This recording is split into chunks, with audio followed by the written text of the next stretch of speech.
नमस्कार दोस्तों, स्वागत है आप सभी का आज के मुख्य समाचार के इस वीडियो में। जी हां दोस्तों, मोदी सरकार की तरफ से बड़ी और महत्वपूर्ण खबर की अपडेट निकल कर आ रही है, जिसकी सटीक जानकारी हम आपको इस वीडियो में देंगे। बस आप इस वीडियो के साथ अंत तक बने रहिए।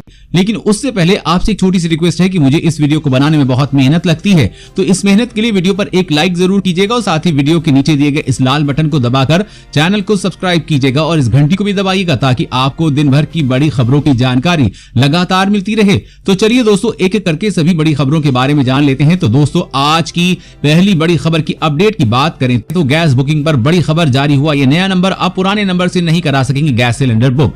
जी हां, देश की सबसे बड़ी पेट्रोलियम कंपनी इंडेन के ग्राहक आज से पुराने नंबर पर गैस बुक नहीं करा पाएंगे। गैस रिफिल बुक कराने के लिए इंडेन ने अपने ग्राहकों को उनके रजिस्टर्ड मोबाइल नंबर पर एक नया नंबर 7718955555 भेजा है। अब केवल इसी नंबर का इस्तेमाल IVR या SMS के जरिए गैस बुकिंग के लिए किया जा सकेगा। पहले LPG रिफिल बुकिंग के लिए देश के अलग अलग सर्किल में अलग अलग नंबर प्रयोग किए जाते थे। आज से इंडियन गैस के देश भर के ग्राहकों को LPG सिलेंडर बुक कराने के लिए इस नंबर पर कॉल या SMS करना होगा। खास बात यह है कि अब इंडियन ग्राहक किसी भी दिन किसी वक्त इस नंबर के जरिए अपने LPG रिफिल की बुकिंग करा सकेंगे। इसके लिए ग्राहक को अपने रजिस्टर्ड मोबाइल नंबर से इंडियन के इस नंबर पर कॉल या SMS करना होगा। इसके साथ ही हर बार बुकिंग कराने पर ग्राहक के रजिस्टर्ड नंबर पर कंपनी द्वारा एक OTP भेजा जाएगा। गैस पहुंचाने वाले वेंडर को ये OTP बताए बगैर रिफिल नहीं होगी।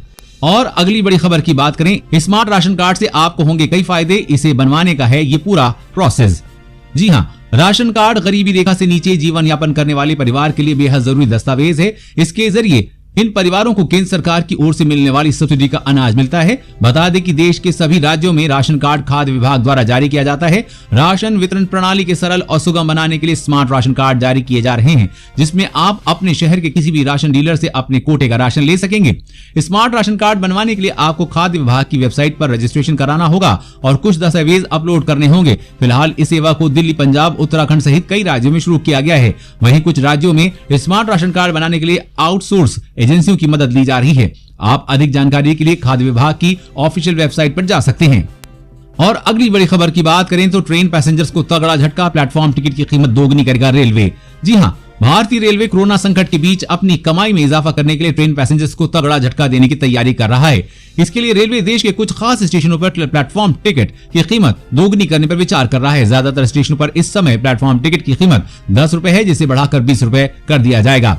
इसके अलावा यूजर्स डेवलपमेंट फीस स्कीम में भी लागू करने की तैयारी की जा रही है। बताया जा रहा है कि देश के 121 स्टेशनों पर UDF लागू कर दिया जाएगा। इन्हीं स्टेशनों पर प्लेटफॉर्म टिकट की कीमत बढ़ाई जाएगी, यानी अब आपको रेलवे स्टेशन पर प्लेटफॉर्म टिकट के लिए ज्यादा पैसे चुकाने पड़ेंगे।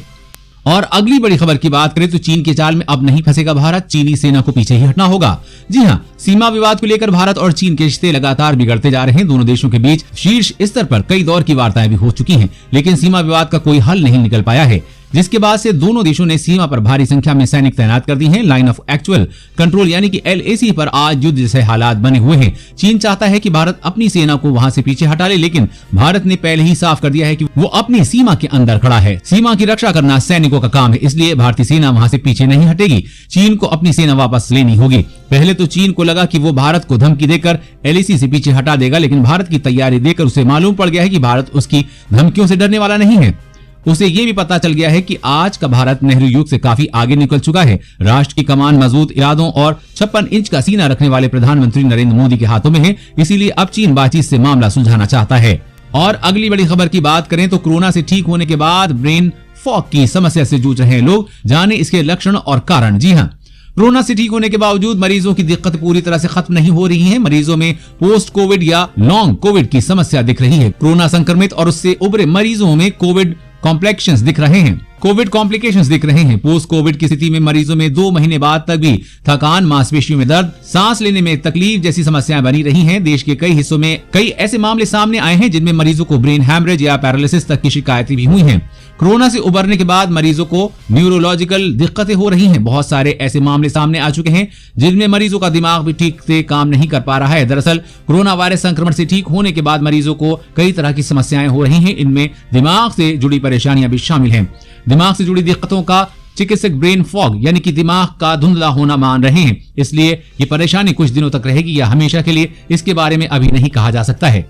और अगली बड़ी खबर की बात करें तो अब वाहन की हाई सिक्योरिटी नंबर प्लेट खोने पर भी करानी होगी FIR। लागू हुआ नया नियम। जी हाँ, अब तक गाड़ी चोरी होने पर लोग FIR दर्ज करते थे, लेकिन अब वाहन की हाई सिक्योरिटी नंबर प्लेट चोरी होने या खो जाने पर वाहन मालिक को FIR दर्ज करानी होगी।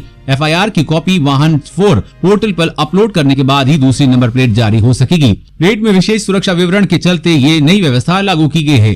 सड़क परिवहन व राजमार्ग मंत्रालय ने सभी राज्यों के प्रमुख सचिवों, परिवहन आयुक्तों को हाई सिक्योरिटी नंबर प्लेट के बदलने संबंधी नए नियमों को लागू करने का आदेश दिया है। जानकारों का कहना है कि high security number plate dynamic है। इसमें GPS आधारित चिप लगी होती है। इसकी मदद से पुलिस कंट्रोल रूम अथवा RTO कभी भी किसी भी वाहन को ट्रैक कर सकते हैं। डुप्लीकेट नंबर प्लेट बनाने से रोकने के लिए इसमें लेजर मार्क व होलोग्राम जैसे सुरक्षा उपाय हैं। इसका सबसे बड़ा फायदा वाहनों की चोरी में लगाम लगेगी। चोरी होने पर वाहन का पकड़ा जाना आसान होगा। अपराध करने के बाद वाहन को आसानी से ट्रैक किया जा सकेगा। इसके अलावा वाहन की हाई सिक्योरिटी नंबर प्लेट के टूटने, खराब होने पर नई नंबर प्लेट जारी की जाएगी, लेकिन इसकी जानकारी वाहन 4 सॉफ्टवेयर में अपलोड करनी होगी। आपको बता दें कि अब आपकी नंबर प्लेट टूट जाती है और खराब हो जाती है या चोरी हो जाती है तो इसके लिए आपको FIR दर्ज करानी होगी। इसके बाद ही आपको दूसरी हाई सिक्योरिटी नंबर प्लेट मिलेगी। और अगली बड़ी खबर की बात करें तो तैयार रहें, इस बार फरवरी के अंत तक कड़ाके की ठंड पड़ने के आसार, जानी वजह। जी हां, इस बार कड़ाके की ठंड के आसार हैं। लानीना के प्रभाव से दिसंबर मध्य से लेकर जनवरी मध्य तक कोल्ड वेव या कोल्ड डे की स्थितियां बार बार बन सकती हैं। मौसमविदों के अनुसार इस बार भले ही ठंड ने देर से दस्तक दी है, लेकिन इसका व्यापक प्रभाव देखने के आसार हैं। इस बार ठंड का कहर फरवरी महीने के तक रहने का पूर्वानुमान है। अभी से ही दिखने लगा है कि न्यूनतम पारा सामान्य से 3 डिग्री तक नीचे आ गया है। इस वजह से रात में ठंड की अनुभूति होने लगी है। दिन में आसमान साफ रहने की वजह से अभी अधिकतम तापमान सामान्य से ऊपर रह रहा है, लेकिन जैसे ही पश्चिमी विक्षोभ के प्रभाव शुरू होंगे, दिन के तापमान में तेजी से गिरावट आएगी। अनुमान है कि इस बार सर्दी सारे रिकॉर्ड तोड़ेगी।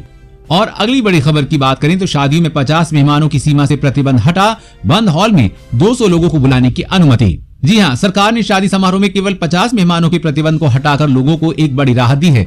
सरकार द्वारा देर रात को जारी किए गए आदेश में मेहमानों की संख्या को ध्यान में रखते हुए बैंक्वेट हॉल में 200 व्यक्तियों या शादियों के लिए बंद स्थानों की अनुमति दी गई है। हालांकि अंतिम संस्कार के लिए मेहमानों की संख्या में प्रतिबंध जारी रहेगा। सरकार ने शहर में होने वाली शादियों और संबंधित कार्यों के लिए मानक संचालन प्रक्रिया का एक सेट भी जारी किया है। बंद स्थानों में 200 लोगों के साथ बड़े 50% तक भरे जाने की अनुमति होगी। खुले स्थानों पर मैदानों में अनुमति वाले मेहमानों की संख्या क्षेत्र जिला मजिस्ट्रेट और DCP द्वारा तय की जाएगी, ये आदेश कहा गया है। आदेश में निहित है कि यदि कोई 200 से अधिक व्यक्तियों के साथ एक बड़ी शादी की योजना बना रहा है तो उसके लिए खुला स्थान चुनना बेहतर विकल्प होगा, क्योंकि दस्तावेज में उल्लिखित लोगों की संख्या पर कोई विशिष्ट लिमिट नहीं है। दोस्तों, आज की खबरों में बस इतना ही। इसी तरह हर रोज काम की खबरें जानने के लिए आप हमेशा हमारे साथ जुड़े रहें। हमारे साथ जुड़ने के लिए वीडियो के नीचे दिए गए इस लाल बटन को दबाइए और साथ ही इस घंटी को भी दबाइए ताकि आपको हर खबर की सटीक जानकारी मिल सके। जय हिंद, धन्यवाद।